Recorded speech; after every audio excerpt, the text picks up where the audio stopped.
Jnananjana Shalakaya Chakshurunmilitam Yena Tasmai Shri Guruve Namaha. Shri Chaitanya Manobishtam Stapitam Yena Bhutale Swayam Rupa Kadamayam Tadati Swapadantikam Vandeham Shri Guru Shri Jata Parakamalam Shri Gurun Vaishnavamscha Shri Rupam Sagrajatam Sahagana Raghunatam Vitam Tam Sajivam Sadvaitam Savadutam Parijana Sahitam Krishna Chaitanya Devam Shri Radha Krishna Padan Sahagana Lalita Shri Vishakamvitamscha He Krishna Karuna Sindhu Dinabandhu Jagatpate Gopesha Gopika Kanta Radha Kanta Namostate Tapta Kanchana Gorangi Radhe Brindavaneshwari Vrishabhanu Sute Devi Pranamami Hari Priye Vanchakalpatarubhyascha Kripa Sindhu Bhyevacha Patitanam Pavanebhyo Vaishnavebhyo Namo Namaha Shri Krishna Chaitanya Prabhu Nityananda Shri Advaita Gadadhar Shivasari Gaura Bhakta Vrinda Hare Krishna Krishna Krishna Hare Hare Hare Rama Rama Rama Hare Hare.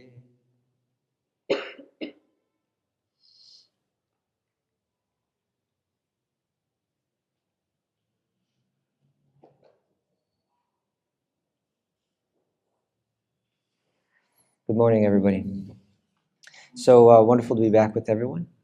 And I'll just start speaking, but I think in speaking, I'll also summarize some of the things that we've been speaking about in the first few days. I was thinking today about a quote I once heard from Albert Einstein. And he said, and interesting hearing this coming from someone who's so respected for their intelligence and research and their scientific acumen. But this is an interesting statement. He said, imagination, does anyone know this one? You know, Andrea? Imagination is? I don't know the exact quote, but I know. Yeah, you've heard of it, yeah.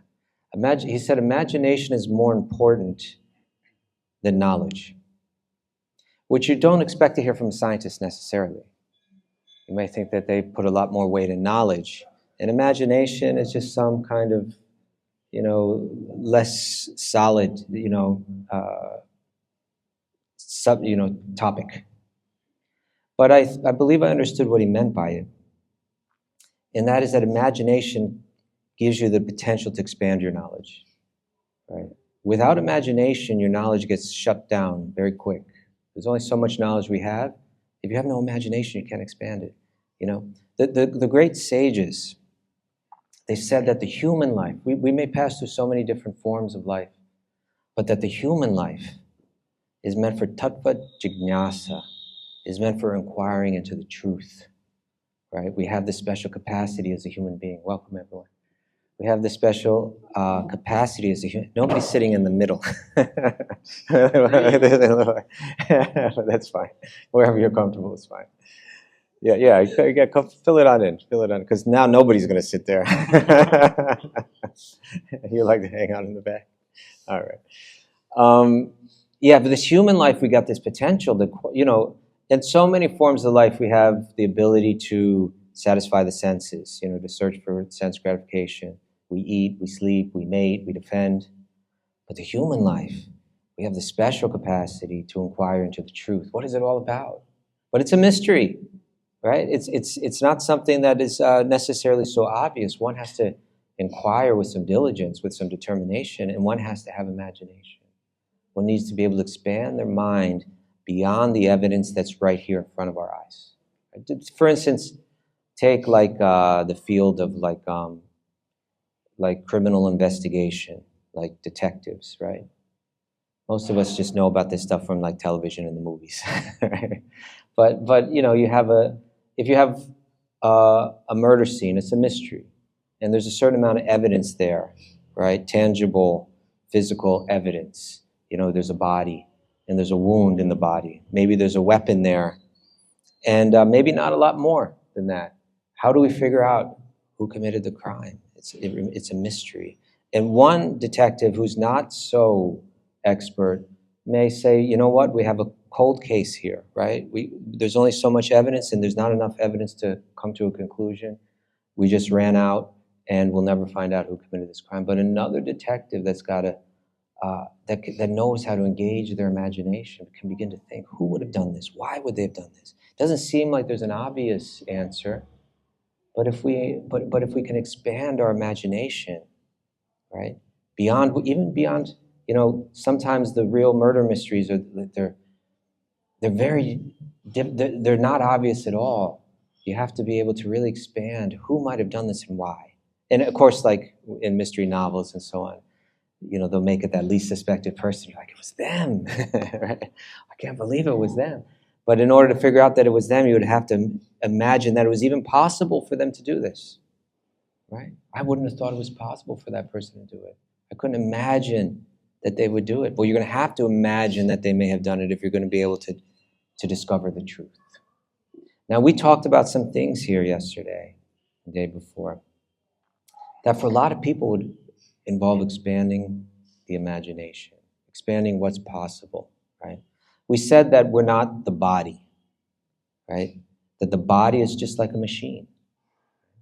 And that within the body, there's a little spark, almost like any machine may run on a battery. There's a spark that animates that battery, or that animates that body. And we call that, in Sanskrit, we call that battery the Atma.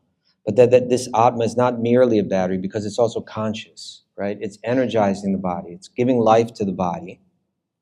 But it's also perceiving through the body. It's experiencing through the body. It's experiencing sight. It's experiencing sound and smell and taste. And it's experiencing tactile sensations. And it's bringing in all that information. And it's processing that information in the mind. And we may also identify with the mind. Right? A very, very typical thing to do, right? Our thoughts. We all have a mind that's full of thoughts. It's within that mind, there's a sense of identity, who I am, right? And that identity is often tied to our passions in life, our interests in life. You know, if you meet a musician, you say, "Who?" Actually, if you just stop someone on the street and you say, "Who are you?" What's the first thing that they usually say?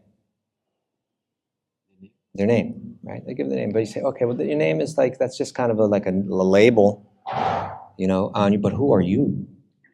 That's the question. The whole point of Ramana appreciation. Yeah. Who am I? Who am I? That's the first fundamental question in life, right? Who are you? Here's my name. No, but who are you? Right? Maybe then you get their nationality. You know, you might get their occupation. This is what I do for a living. Okay, that's what you do for a living, but who are you? Right? Then maybe you get down to their passions in life, their interests. Oh, I'm into music. You know, maybe their political beliefs or some sort of passions that they have in life that they identify with.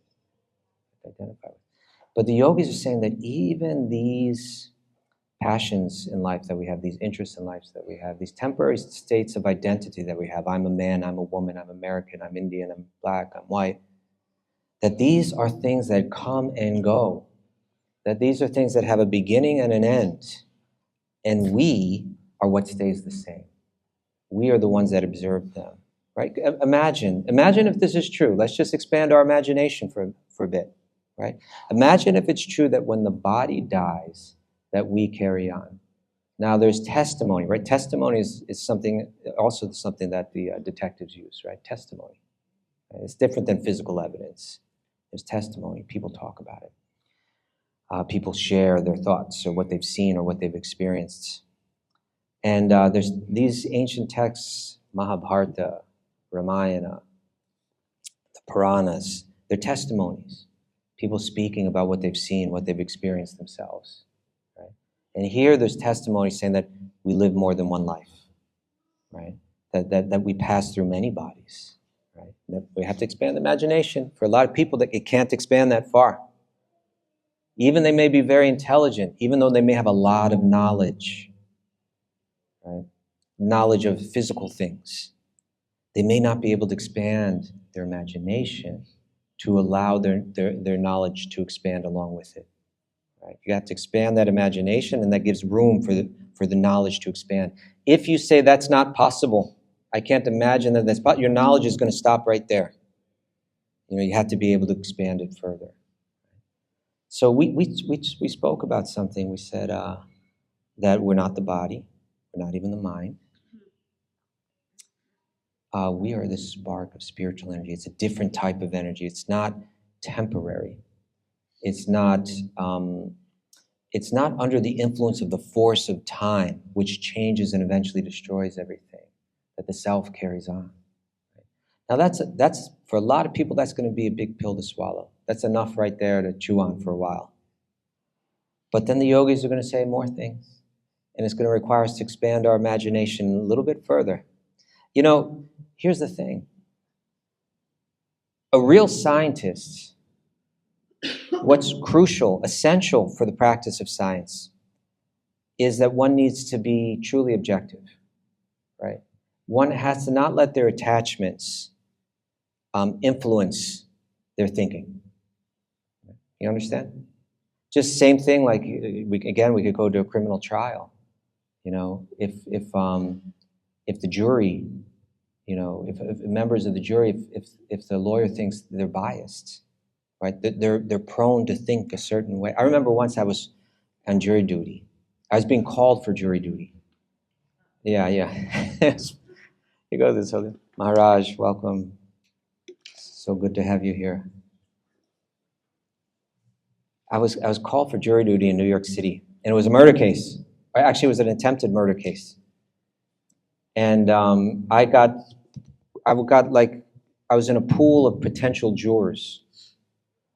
And then so maybe we had like about 20 people there, and we need to narrow it down to like 9 or something. And so then the lawyers start to ask you questions to see if you're biased in any way. And one of them said, have any of you ever had any trouble with the police? Have any of you ever felt abused or mistreated by the police? I said, well, I have. And I told the whole story, how I was once, attacked by a police officer and actually accused of attacking the police officer. That was done to me before. I had to go through a whole trial. Anyway, I won't go into all the details, but I told this, I raised my hand. I said, yeah, I feel I've been mistreated by the police. So then they called me over, and the judge was there, and the 2 lawyers were there, and they were trying to, I said, look, I was mistreated by the police, but it's not going to affect my judgment here. I can, be non-biased about this. And the lawyer, for the prosecutor, said, no, you're out of here. So I was off, which was fine with me, but I was just trying to tell the truth. But this is the point. If we're biased, if we're not objective, we'll have trouble discovering the truth. Okay? Can we expand our imagination, or do our biases or our attachments become truth filters that don't allow us to expand our thinking, to understand truths that are beyond what our senses can perceive, truths that we may have to depend on testimony from others who've experienced that truth? Right? Can we expand it? So we said we're not this body, we're not even this mind.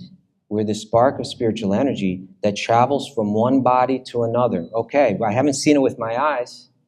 I'm going to have to expand my imagination if I can say, but it makes a lot of sense. And there's no true objective reason why this is impossible, right? Nobody can bring forward any evidence to disprove this. So at least it's still within the realm of possibilities. Non-biased, intelligent people should accept that this is a serious possibility that we should contend with. But then the yogis are going to say, no, we've got to push it a little further if we want to understand the truth. There's more, and this is going to require us to expand our imagination even more. They're saying that not only does that soul travel through human bodies, but it can travel into other species, right? That you may not have only been like a man, or like, let's say you're a man now, you were a woman in your previous life. Or you're a woman, you were a man in your previous life. Well, that's going to have to expand my imagination. But what if we said you were an aardvark in your previous life? What if we said you were a chimpanzee in your previous life? What if we said that you were, I saw a film of Maharaj speaking to a little mole the other day.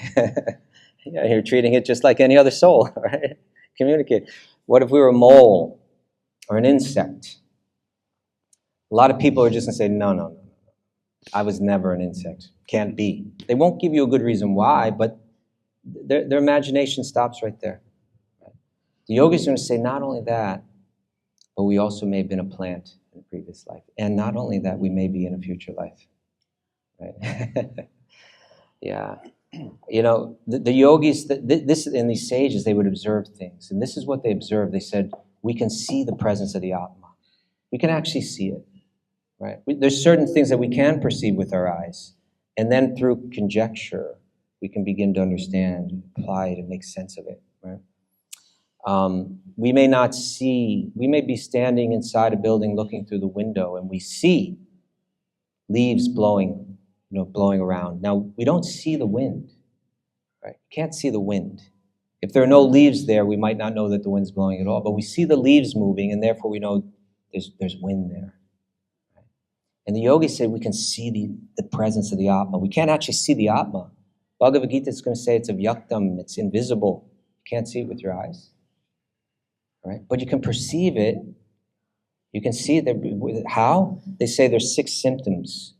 When you see these 6 symptoms, then you know the Atma's presence: birth, growth, reproduction, maintenance, growing old, you can say dwindling or becoming diseased, and ultimately death. Right? Where we see these, it means the Atma's present. It's the Atma, it's the soul, it's the spark of spiritual energy that moves matter in those patterns. And when you see those patterns, you know the Atma's there. Birth, growth, maintenance, reproduction, dwindling, and disease, or finally death. Where do we see this? We see it in human beings. Right? We see human beings are born, and they grow, and they reproduce, etc.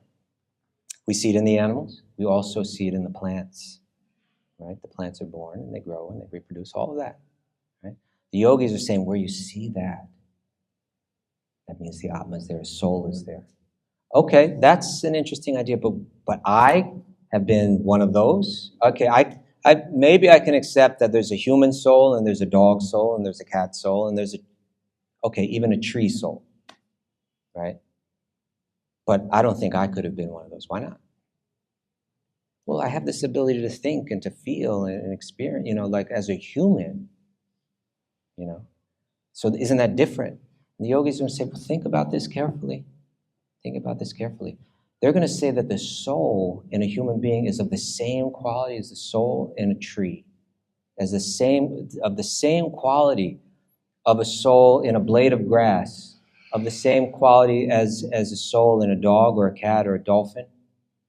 They're all of the same quality. Well, how so? If that's true, then why can't we communicate with all of these different creatures like we do with humans? Well, we can't communicate with a lot of them, right? Any dog owners here? Okay, yeah, your family has a dog. So your dog, like you look into the eyes of that dog, there's a person in there. Isn't it obvious? Nothing could be more obvious, right?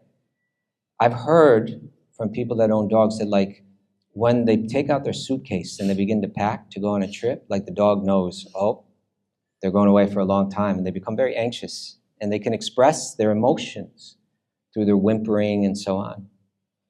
Yeah. Have you been through that before? Okay. And I once saw a video of it was like someone had a camera inside or several cameras inside their own apartment. And they showed like when they leave on a trip and how the dog is it's even after they go out the door, the dog just sits there by the door, just waiting for them to come back. And then eventually after some time, it just kind of like walks over to the bedroom and lies down on the bed, maybe because they can smell the person there. And then at the end of the workday, when they come back to the door, the dog just starts running to the door. It's so excited and jumping up and down and spinning around in circles, because that dog has a feeling. inside it. It has emotions inside it, just like human beings do. It can express them. Maybe it can't express them as clearly as a human being does, but with a dog, you can pick up a lot. But what about a cockroach? You don't see a cockroach. It doesn't seem like they're expressing their emotions, What to speak of a tree, right? But the yogis are saying, that doesn't mean, just because of that, that doesn't mean that the soul within the tree or the soul within the cockroach is of a different quality than the soul within the human being. They're going to say it's the body that either expands or contracts that soul's ability to experience and that soul's ability to express itself. It's the body, right? Some bodies lend themselves well to sensitivity and to communication, and some bodies less so, and some bodies still less so, and some bodies hardly at all. Right? Bhagavad Gita will talk about this. Right? It uses different analogies. It says, like, what is it? Like the mirror is covered by dust, like fire is covered by smoke, or like a child is covered by the womb, on different levels. Like I think smoke covering fire, it covers it, but you can kind of still see the fire there. Dust covering a mirror still more so, but you can still see the mirror, right? And in a child in the womb, you can't even see the child in there. So in different bodies, we're covered by the material energy on different levels, and that affects our ability to perceive, our ability to experience, our ability to communicate with others. Yes, Andrea. Respects to inanimate objects. Inanimate objects, objects that have no soul, and then there's no consciousness. Now, you see, it's interesting because the yogis will tell us that in one sense, there's consciousness everywhere. Yeah.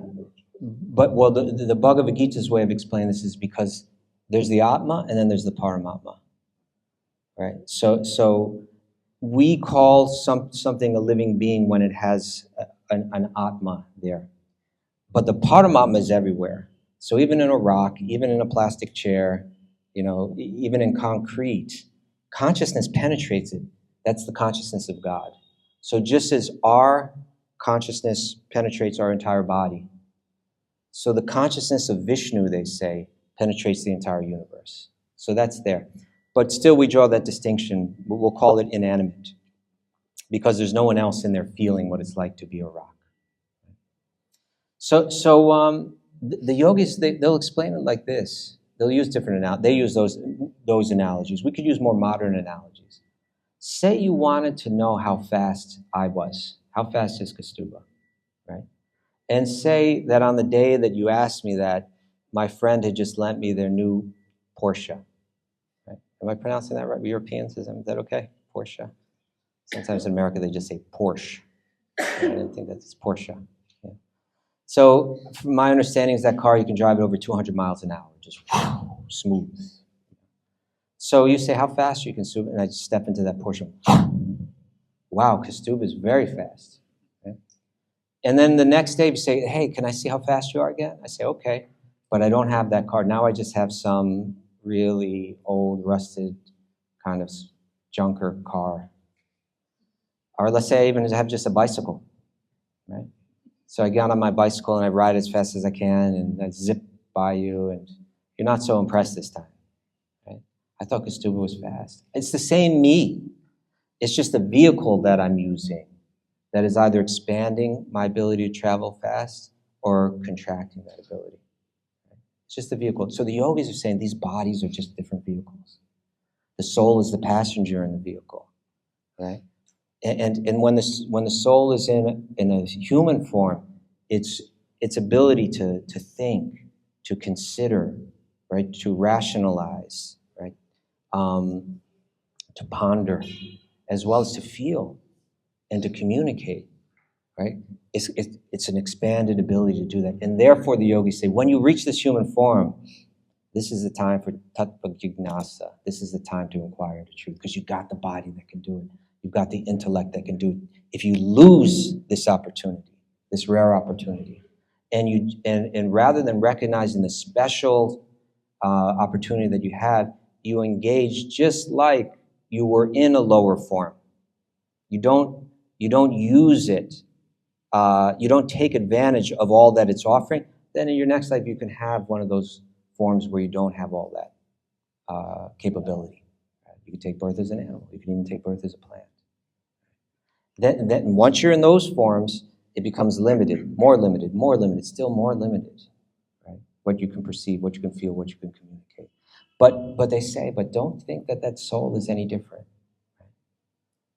This ability, the yogi cultivates this ability to be able to see the soul as the same in all the different species, in all the different forms, right? They call this samadarshana.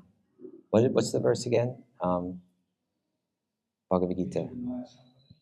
Thank you. Vidyavanaya sampane, brahmane gavi hashtani, shuni chaiva svapakecha, pandita samadarshana. The pundits, those that are learned, they can see that in the body of a human being, they say a learned and gentle brahmana, like a very refined human being, right? Very refined in their knowledge, refined in their behavior. They can see the soul in that person. And they can also see the soul in an elephant, and in a cow, and in a dog. And then they say, and even in the outcast, like the dog eater, they use this term, the dog eater, meaning someone who's not so refined in their behavior, not so sensitive, right? And they're not so knowledgeable. They see inequality. They can recognize on the external level the differences, no problem. But they can also see, the pundit, the learned person, could see there's an equality here on the spiritual level. And I need to respect that, right? I need to recognize that and respect that. When someone sees that way deeply, that person's very special. Have you ever met someone that you, maybe in the first time in your life, you didn't feel judged by them, you didn't feel like you're put in a little box by them, you didn't feel like they said, okay, this person is a man or a woman, this person is, short, tall, not so intelligent, kind of strong, very attractive, not so attractive. You feel most people, they look at us and even not to blame, it's kind of natural that someone puts us right in a little box, but some people make you feel like you're not in a box, right? And that's a very special, that's a pundit, that's someone that's seeing more, they're understanding more about life. Right? We can all become one of those. We have to cultivate. You have to try to see it. You have to look deeper. We use this example sometimes. You've heard of this art. It's called, what's it called again? It's the kind, those kind of arts that it looks just like some pattern, like some complicated pattern, but you have to stare into it. And then eventually thank you, stereogram, the stereogram. You have to look into it, you have to keep looking, and sometimes you don't see, but you keep looking, and then it comes out. Have you seen those before? And when it comes out, it's like, oh, right? And then once you see it, you're like, oh, it's so obvious, it's right there, it's standing out. But you have to take time looking at it. The yogis do this. They hear from texts like the Gita. They take this testimony, and they say, there's no reason why it can't be true. I haven't been given any valid reason why this cannot be true, and there's a clear logic to it. Let me apply it. Let me go into life. And as I pass through different life and different circumstances and come into contact with different people, let me reflect on what I've heard and see how it applies. And as I keep reflecting like that, it's a way of looking in until it starts to become clear. It starts to become obvious. I see it. I see that there's a soul in every human being. I see that soul, when that soul leaves, that the body is just a bag of chemicals, right? And I can see when I look into the eyes of my dog, I also see a person in there that feels in the same way, right? And when I even touch that tree, I know that there's a living soul in here. I can see it now. I can see it. Call that samadarshana, right? The ability to see this equality and to treat people equally like that too, right? To in some sense understand you and I are brothers, right? Brothers, sisters like this. We're all part of the same family. We're all made of the same stuff. This is a real yogi. Right? This is the awareness that the yogi. You start to see the world like that, and deeper truths start to open up to you. Right? We'll be able to understand more and more and more. And if we're not willing to take up that experiment, if we're not willing to expand our imagination, a bit more like Einstein was saying, imagination is more important than knowledge. You expand your imagination, then you expand how knowledge can fill it in. Right? Then we'll never know. We'll never know. We'll miss this opportunity, yogis are saying. So worth investigating. Right? We were talking about this a little bit yesterday. Why didn't we learn this in school? At least, why weren't we taught about this? Not not necessarily like saying this is a fact, but saying here's how, practically, a billion people in the world or more, this is how they understood life. Right? It's an ancient tradition that stood the test of time. Right? If we went up into these mountains 10,000 years ago, right, you would find yogis there that would tell us all these same things. Right? That the body is a machine made out of material energy, that there's another type of energy called spiritual energy, Purusha, right? Apara or Pada Prakriti, a superior material, a superior type of energy. That's the soul. It's conscious and it's eternal, right? It's irreducible. The consciousness in our bodies is not produced mechanically. It comes from conscious energy that's always conscious and always will. 10,000 years ago, you'd find yogis saying that. Right? We could walk right up to these mountains. Even on the bank of this river right here, we'd find people saying that. And if we come back 10,000 years later, we're still going to find people that say the exact same thing. Right? And the empiricists, they'll have one theory after another, after another, after another, after another. Right? They change so fast. This knowledge has stood the test of time. Right? And even though some scientists are saying we will create consciousness in the laboratory, they can't do it. They can't do it. They can't do it. So isn't it worth at least investigating? Right? So we defined the word yoga right here on the board now. Can you all see it? Yoga is a practice which empowers one to overcome the obstacle of the mind for the purpose of the self experiencing their own true nature. And we've talked a bit now about the nature of the self, that we are Sat Chit Ananda, that we're eternal, full of knowledge, full of bliss. This is the promise of these yogis. This is the testimony of these yogis. They're saying, I've experienced it. Lots of us have experienced it. You can experience it. But the way that you're going to experience it is you're going to have to get control of your mind. Right? We think that we are free. And the yogis are saying, actually, no. You're all slaves. I remember. I'll explain. I remember when I was a kid.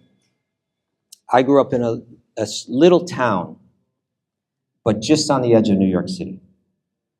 And by the time I was 15 years old, like you reach 15, it's kind of like now I make my own decisions in life. Right? You hit that point where, like, up until that point, you're just told, go here, do this, do that.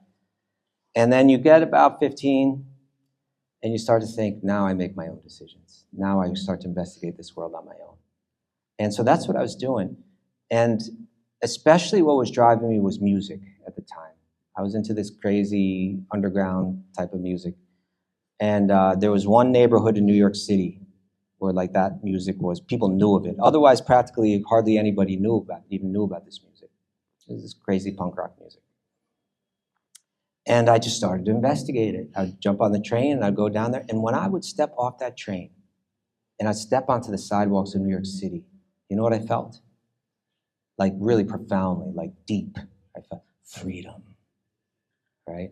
I'm free, right? It was like, you could almost cut it with a knife. It was so thick, like, I'm free. I do what I want now. And there's the music, and there was drugs, and there was girls, and there was just all kinds of action, all kinds of people to meet, all kinds of things to do. I was like, I'm free. I'm doing exactly what I want to do. But then later, when I began to study Bhagavad Gita and I began to learn from sadhus about life, I began to see, actually, I was just, you ever see, like, when they have a bull and they put a ring in its nose? And even a child can just pull that bull where they want it to go. I had a ring in my nose, and I was just being pulled in that direction. From the music that I was into and certain influences, whether it's coming from television or movies or different, I had an idea of what happiness was, of what excitement was. I just had this idea programmed into my mind, and I was following that. I was being pulled in that direction, even though I thought I'm free. Actually, I was being completely controlled. So this is essential. We've talked a bit about the nature of the self, and that's a promise that the yogis are making, that you can experience that. They're saying you can experience it when you learn to overcome the obstacle of the mind. You'll experience it. So now we're going to need to, today we'll begin, and tomorrow and the following days we're going to go deeper into the mind. We really need to understand the mind. Right? The yogis use different analogies for the mind, but something that fascinates me is that within just about the past 50 years or so, maybe, I don't know, when did computer technology really get going? I suppose it was something around the 50s, maybe a little bit before that, but in the 50s it really started developing more in the 60s. You know, the military and so on were into it, and by the 90s, people had their own computers in their homes, and now it's just like now we carry it around in our pocket. But in any case, it's a relatively new technology, very new technology. But computer technology gives us incredibly strong analogies that relate to the teachings that we find in these ancient texts. They're so strong that it lends credibility to these texts, that the way a computer is designed and the way a computer functions is so much like how the mind works, right? And the senses are so much like the plug-in devices that we have on a computer. And the memory is so much like a hard drive. Even we call it the memory, right? So we're going to begin to talk about the mind. Let's get into it. Are you ready? It's such a subtle thing, such an important thing. We live in that mind. We think it's us. Again, the different passions that we have, the different ideas that we have, we think that's me. Any one of us can elevate our state of consciousness in an instant. You want to know how to do it? Interested in doing that? It's a really simple thing. All you have to do is watch your thoughts. Rather than just exist being carried by your thoughts like most of us do as we pass through the day, step back for a second, take a deep breath, and look at your thoughts from a distance as an observer. And when you do that, when you look at your thoughts as an observer, you've already elevated your consciousness because you've realized I'm not my mind. Right? I'd imagine everybody here to some degree has practiced meditation before in their life. And, generally if you go to like a beginner's meditation class, the first thing they do is, you sit still, right? Get your back straight, take a deep breath, close your eyes, right? Then they're going to say, now bring your mind to your breath, right? Bring your mind to your breath. Sometimes they'll say to where your breath is entering your nose. Bring your full awareness right to that spot. Then bring it to your breath in your chest. Feel your chest expand and contract, etc. Bring your awareness entirely there. These are just techniques to kind of settle the mind, to allow us to kind of like drop all of the background thinking that we're normally caught up in, so that the mind can become a bit concentrated. And then they'll tell you, what do they tell you next? Watch your thoughts. Don't try to change your thoughts. Watch them come and watch them go. Have you had that? Someone tell you to do that in a meditation class before? Watch them come and watch them go.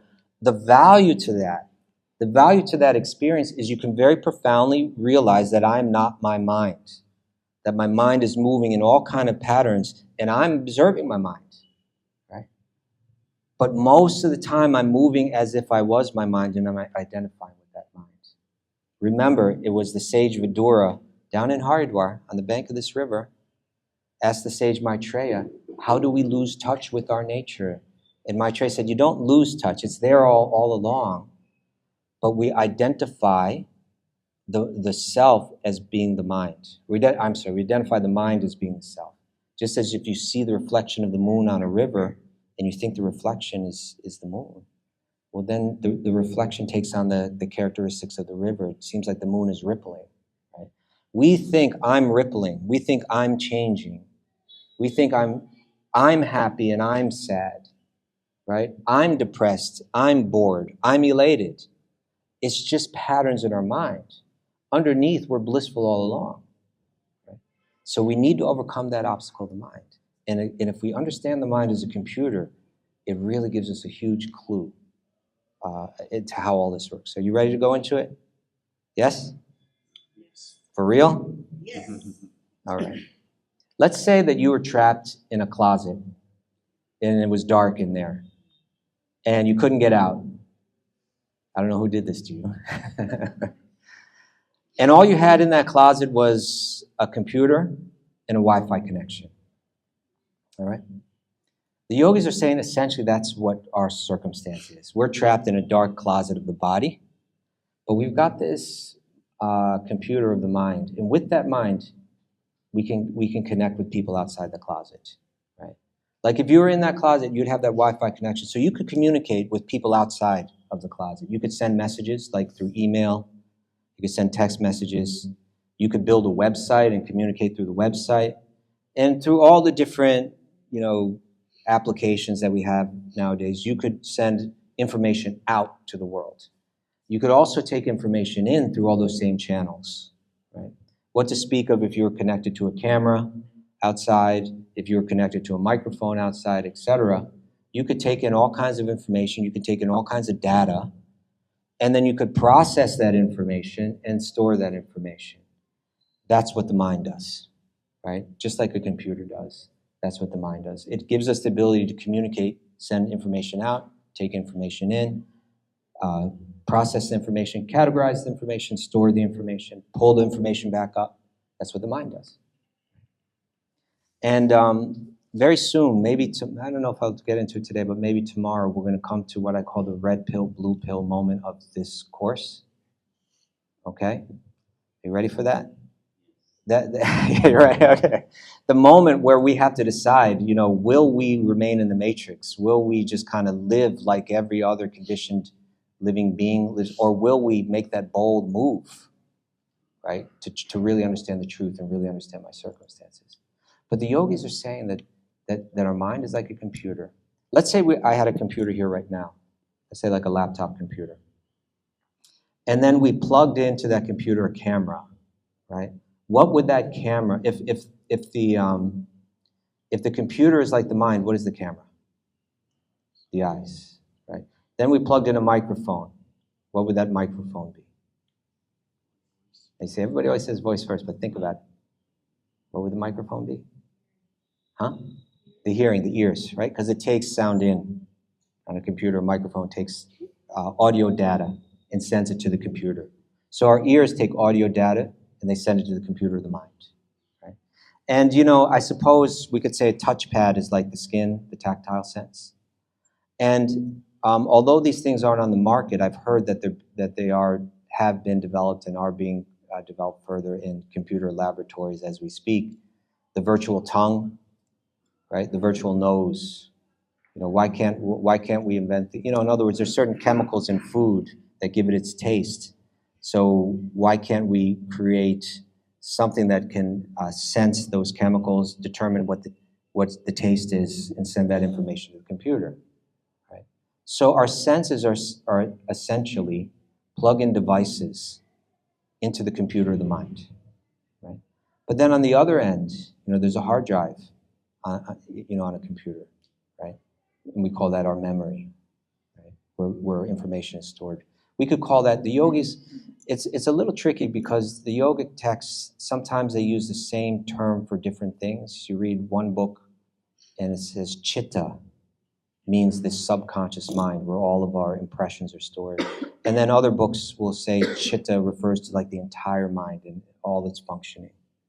But we can use an English term then. We could just call it the subconscious mind, right? There are thoughts, there's information that we have stored in our mind that we're not engaging with at the moment. So it's subconscious. It's there. It can be pulled up in the future.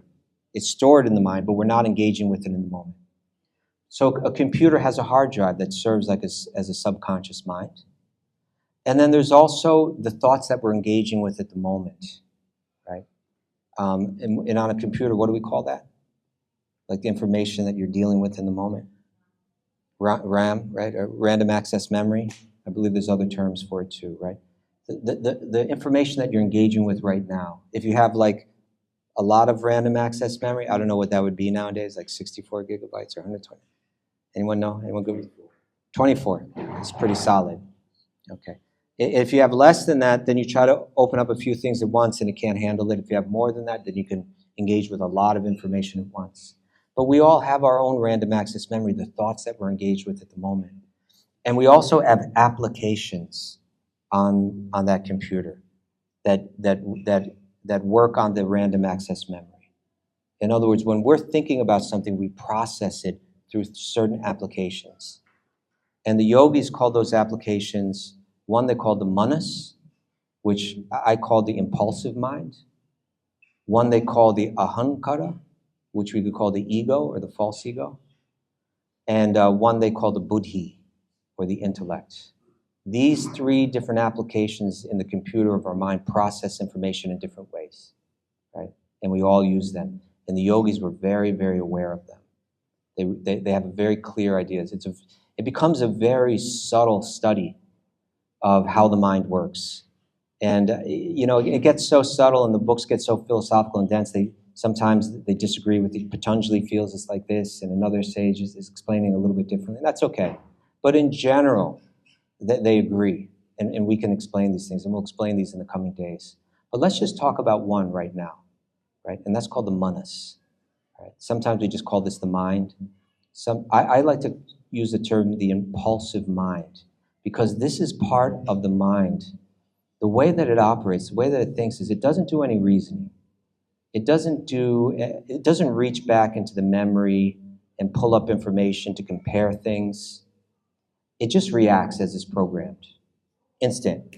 Like, in other words, I could turn around right now, and I see that there's a poster up there that says, phone-free zone, enjoy the moment.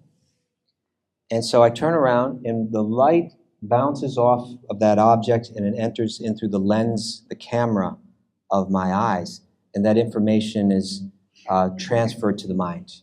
And in the first application that's going to process that knowledge is called the manas, the impulsive mind. And it's going to have a reaction to it, an instant reaction, a spontaneous reaction.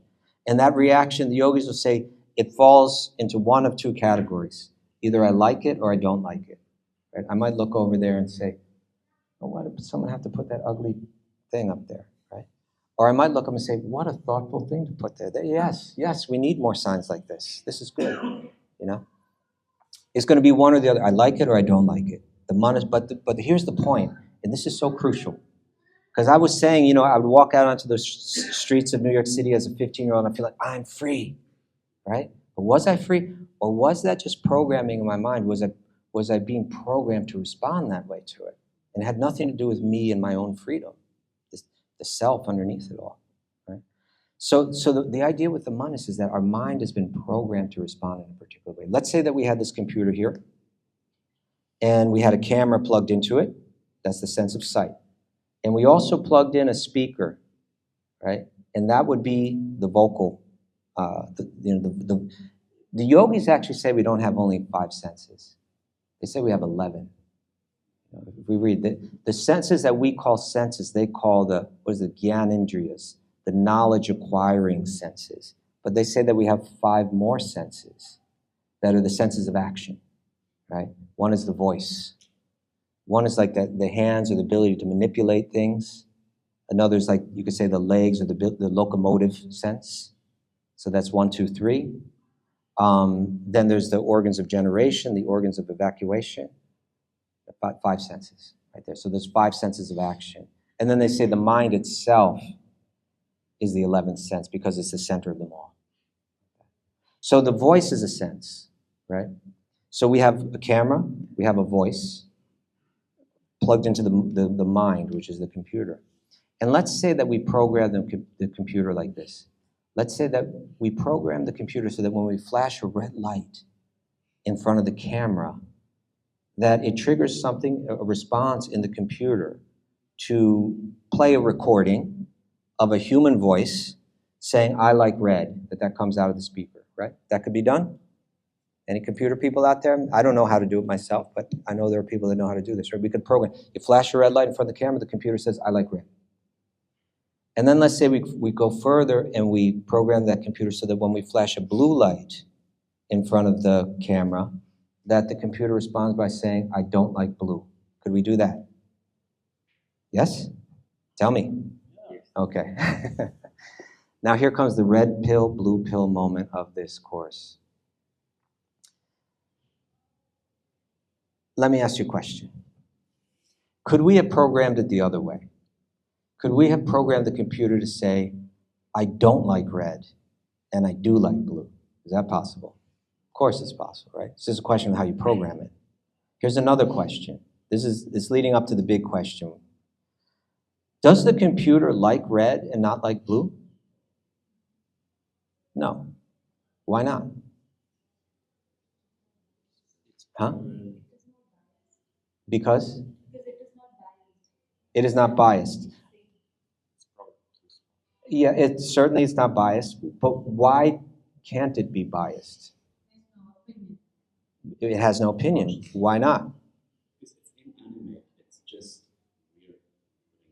Exactly. It's inanimate. It's we talked about two types of energy earlier, right? We said Purusha and Prakriti, right? So Purusha, the soul is made of spiritual energy, is one, it's eternal, and two, it's conscious. Whereas material energy has no consciousness, right? So the computer is not feeling anything. It doesn't know what it's like to see red and feel a certain way, but it's mimicking human consciousness by saying, I like red. We've just taken matter, we've taken a machine and it's mimicking. We could have, okay, now here's the big question. In one sense, we've already answered it. Could we have programmed it the other way? We could have programmed the computer to say, I like blue, I don't like red. Here's the red pill, blue pill moment. What the yogis are telling us is that our minds are programmed like this. We've been programmed to think, I need this to be happy, and I need to avoid this to be happy, right? The yogis are saying that's just programming in one application in our mind, right? And when we get a certain image, it enters and it triggers a response. I like that. That makes me happy, right? But the yogis are saying that's just random programming that's been hacked into the computer of your mind, just by your experience in life. But here's the thing, we follow that programming. From the moment that we wake up in the morning to the moment that we lie down to go to sleep at night, we're pursuing happiness based on false programming in the mind. Do you understand? You with me? We've been told this shape is very attractive, and if you can touch it, you're going to feel so good, right? This place over here is where you'll find happiness. It's got everything suited for you to find happiness. Pursue it. Try to get there, right? And we pursue that, and we pursue that, and we pursue that, not knowing that it's just random programming. It could easily, there's no truth in it, right? There's no truth in it. Now think about that, and think about how we spend our time from the moment that we wake up to the moment that we go to sleep, and are we truly free? Or are we being dragged by the nose, by the programming of the mind as it's connected to the senses? The yogis want us to think about this. Okay, we'll pick up here tomorrow, but we'll go deeper into this. Because understanding these three applications of the mind and understanding the hard drive of the mind, once you start to understand this, you really begin to understand yoga. Why chant mantras? Why do asana? Why do these rituals? Why follow all of this social etiquette that the yogis have? What's the point to it all? The point to it all is because it's all connected to the programming in our minds. And we want to come to the point where we're no longer following program that's been hacked into the computer of our mind, but we want to be able to program that mind ourselves very intentionally so that we can go exactly where we want to go. And if we can do that, then we're actually free. Okay, let's stop there. Thank you all so much. I didn't leave time for questions today, but we can take some questions. Thank you very much. That's all. Thank you.